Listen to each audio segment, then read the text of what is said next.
नमस्कार, मैं हूं अनिल और आप देख रहे हैं एमएमसी न्यूज।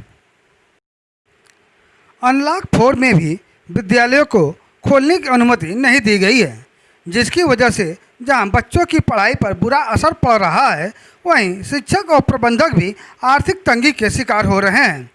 इनका कहना है कि कोविड-19 की गाइडलाइन का पालन करते हुए सरकार को क्रमवार शिक्षण संस्थानों को खोलने की अनुमति देनी चाहिए। एक शिक्षण संस्थान के प्रबंधक व प्रोफेसर सानंद सिंह ने कहा कि हम सरकार से निवेदन करते हैं कि बड़ी कक्षाओं में पढ़ाई की शुरुआत करने की अनुमति दी जाए, ताकि बेपटरी हुई शिक्षा व्यवस्था फिर से पटरी पर आ सके।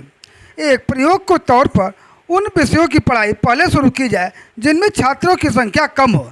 इसके बाद क्रमवार बाकी पढ़ाई शुरू की जाए। सरकार शिक्षण संस्थानों के लिए जो भी गाइडलाइन तय करेगी, शिक्षण संस्थान उसका पूरी तरह से पालन करेंगे। शिक्षा व्यक्ति के व्यक्तित्व के निर्माण की कारक है और आज तक कोई भी दुनिया का देश जिसको हम बड़ा देश कहते हैं, जिसको नेतृत्वकर्ता देश कहते हैं या अगुवा कहते हैं, उसके मूल्यांकन का सिर्फ आधार शिक्षा है। और हम समझ रहे हैं कि भारत जैसे महान और बड़े लोकतांत्रिक राज्य के लिए एक बड़ा संकट अभी का ही आया है, जिसे जो प्राकृतिक महामारी है कोविड-19, उसका सबसे ज़्यादा अगर दुनिया में कहीं प्रभाव पड़ा है तो वह मानवता का प्रभाव है और उसमें शिक्षा उसकी धुरी पर प्रभाव पड़ा है। हम सबको व्यवहारिक और सैद्धांतिक दोनों पक्षों को जब देखता हूं तो एक चिंता की लकीरें बढ़ती हैं। और आज के इस परिवेश में हम जरूर उत्तर प्रदेश की सरकार से और भारत की सरकार से हम आग्रह करेंगे कि शिक्षा की व्यवस्था में जो स्नातकोत्तर कक्षाएं हैं या ग्रेजुएट की जो स्नातक कक्षाएं हैं, उनमें कोई न कोई पढ़ाई के जारी करने का क्रम बनाएं।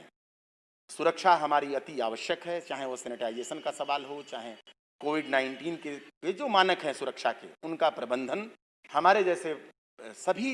शिक्षा के मंदिरों के संचालकों को करना चाहिए और अपने विद्यार्थियों को, क्योंकि जो फेस टू फेस की शिक्षा का आधार हमारे यहाँ भारतवर्ष में रहा है, जिसके अंतर्गत हम सभी मान्यता प्राप्त उच्च शिक्षा के संस्थान चला रहे हैं, चाहे हम फार्मेसी कॉलेज चला रहे हैं या पॉलिटेक्निक कॉलेज चला रहे हैं या डिग्री कॉलेज चला रहे हैं, हमारे जैसे जो संचालक हैं वो इन बातों को लेकर के बेहद गंभीर हैं कि जो हमारे वीकली 6 दिन हैं, रविवार को अगर छोड़ दिया जाए, सैटरडे को भी हमने ओपन कर लिया है पूरी सोसाइटी को, तो उन विद्यार्थियों को जो बीए पार्ट 1 में विद्यार्थी है या सेकेंड ईयर में है या थर्ड ईयर में है, सोमवार, मंगलवार और बुधवार का फर्स्ट ईयर, सेकेंड ईयर और थर्ड ईयर का क्रम बनना चाहिए, या एमए फर्स्ट ईयर और सेकेंड ईयर का प्रीवियस और फाइनल के विद्यार्थियों के लिए क्रम बनना चाहिए। विद्यार्थियों के आने और जाने से उनके जो मन की कुंठा है या जो आज एक वातावरण निराशा का फैला हुआ है, अभिभावक भी दुखी हैं और शिक्षा के जो मंदिर चलाने वाले लोग हैं वो भी दुखी हैं, चाहे वो प्रोफेसर्स हों या प्रिंसिपल्स हों या मैनेजर्स हों या पूरी सोसाइटी में एक अजीब तरह का सन्नाटा है शिक्षा के मंदिरों को लेकर के। तो सरकार से हम अपनी ओर से आग्रह करना चाहेंगे कि इस मुद्दे पर अवश्य विचार किया जाना चाहिए कि सब 70 कक्षाएं हैं वो जारी की जाएं। रिसर्च के जो संस्थान हैं, जैसे हम पॉलिटिकल साइंस के प्रोफेसर हैं, मेरे अंडर में कोई अगर पीएचडी कर रहा है, उस विद्यार्थी को आना चाहिए, बैठना चाहिए। इसके लिए कोई समय सारणी और व्यवस्था बननी चाहिए। व्हाट्सएप, मोबाइल, यूट्यूब, ये सब संसाधन हमारे हैं, लेकिन ये पर्याप्त नहीं है, क्योंकि हमारे देश का जो विद्यार्थी है और जो शिक्षा के जो निर्देश हैं, मापदंड हैं, वो अभी उस रूप में तैयार नहीं है कि हम पूरी तरह से कंप्यूटराइज व्यवस्था को अपने विद्यार्थी से लेकर के अपने विद्या मंदिर तक को लागू करें।